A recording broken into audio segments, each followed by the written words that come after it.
도전해 보라고 그러면 많은 사람이 늦었다고 그래요. 나 45살에 시작했거든요. 그 다음에 돈 없다고 그래요. 5천만 원 가지고 시작했어요. 그 다음에 그쪽 분야의 전문가가 아니라고 그래요. 나는 생명공학과, 약학과, 의학을 다 독학한 사람이에요. 그런데 그런 거는 전부 핑계일 뿐이에요. 그게 절실하면 하게 돼 있어요. 그래서 이게 왜 시간이 오래 걸리냐, 공부하는데 돈 내고 학교 다녀서 그래요. 그런데 돈 쓰면서 공부하면 금방 해요. 이제 제 얘기 좀 간단하게 할게요. 저는 우연히 아주 운이 좋아가지고 만 32살에 대우그룹에 임원이 된 적이 있었어요. 근데 뭐 어떻게 해서 됐냐고 그러는데 그건 난들 모르죠. 그때 김무중 회장이 시켜줬으니까 된 거니까 그 양반 맘인데. 근데 하여튼 그 양반한테 필요했던 사람으로 인정받은 게 32살이었어요. 그런데 내가 몰랐던 거는 우리나라가 IMF가 오는 걸 몰랐었어요. 근데 IMF가 오는 때 대우그룹은 자금 조달을 전부 해외에서 했었어요. 그러다 보니까 금융이 돌아가지가 않는 거였어요. 그게 대우그룹이 무너지게 된 계기예요. 그러고 나니까 누군가는 뭐 경영 책임을 져야 될 것 같아서 제일 먼저 사표 쓰고 나온 게 나중에 보니까 저더라고요. 그래서 셀러리맨을 그만둔 게 99년 12월 31일이었어요. 그게 내 나이 45이었습니다. 그래서 45에 이제 정년퇴임을 한 거예요. 그래서 이제 취직을 하려고 했더니 그 당시에 워낙 분위기가 안 좋아서 취직이 안 되더라고요. 그래서 이제 백수가 2000년 1월 1일 날 이제 백수가 됐는데 백수가 됐더니 여러 사람들이 뭐 전화가 오는데 특히 처갓집 식구들이 전화를 많이 해주더라고요. 그래서 그동안 고생했다고도 하고 그러더니 꼭 끝머리 묻는 말이 뭐 할 거냐고 물어보더라고요. 그래서 하여튼 생각이 있다고 그랬더니 그거 한 나흘 당했더니 할 수 없이 나도 사업해야 되겠다고 얘기가 나오더라고요.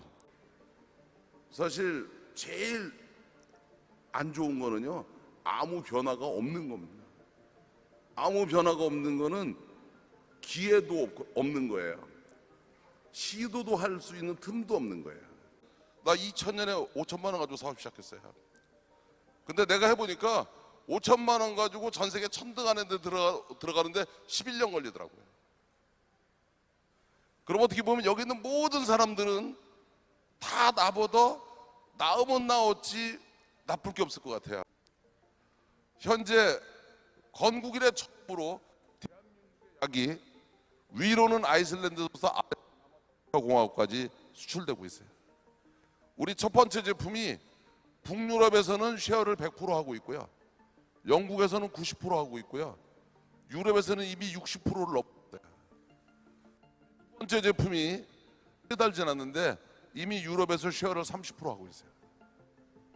그러다 보니까 이제는 전 세계 제약회사들이 애뉴얼 레포트에 보면 미래의 너의 리스크는 뭐냐 그러면 셀트리온이라는 단어가 다 나옵니다.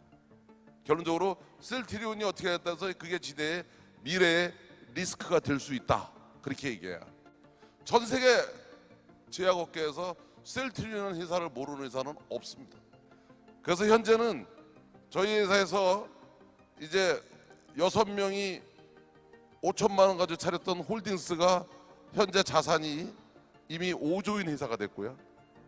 그 다음에 그때 그 바이올로직을 하던 셀트리온이라는 회사가 현재는 시가총액이 뭐 20조 근방에서 왔다 갔다 할 거예요. 20조라 그러면 현대자동차가 31, 2조니까 무척 커진 거죠, 그죠? 그러다 보니까 젊은 나이에 대우그룹에 임원이 됐는지 몰라요. 저희 아버님은 그냥 조그만 장사하셨어요. 연탄 가게 하셨어요. 그래서 전 중학교 다닐 때 집에서 집에 학교 오면 그 연탄 집게에다 연탄 들고 연탄을 배달했어요. 그래서 아버님, 어머님, 저 동생들 다 연탄 배달했었어요. 그것도 기자촌이라는 동네에서. 그 산비탈 동네입니다. 오케이, 어제 됐으니까 오늘 하루만 더 살아보자. 그 다음에 내일은 오늘도 살았으니까 내일 하루 더 살자. 나 대학교 다닐 때 그때는 가정교사를 못하게 해가지고 택시기사를 알바를 했었어요. 그래서 그때 한시택시라는 게 있었는데 24시간 택시 몰고 24시간 학교 다녔어요.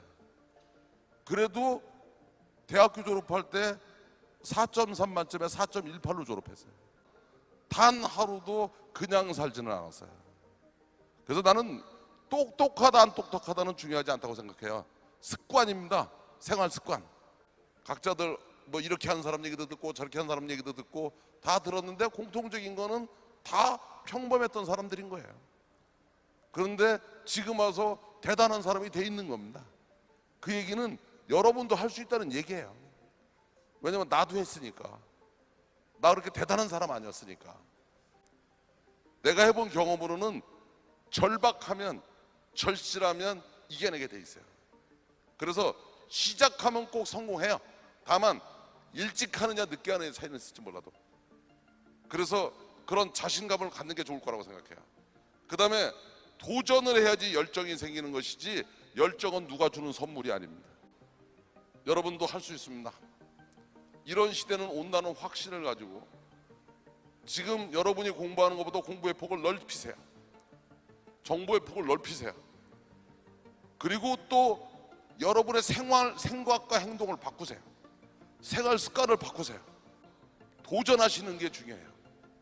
그리고 또 도전하면 언제까지 하는 거냐? 성공할 때까지 가는 거예요. 그래서 실패란 단어는 없는 겁니다. 아직 성공하지 않은 거지. 실패라는 말은 관뚜껑 닫기 바로 직전에 쓰는 거예요. 근데 불가능이라는 단어, 불가능이 어디 있어요? 어려운 거지.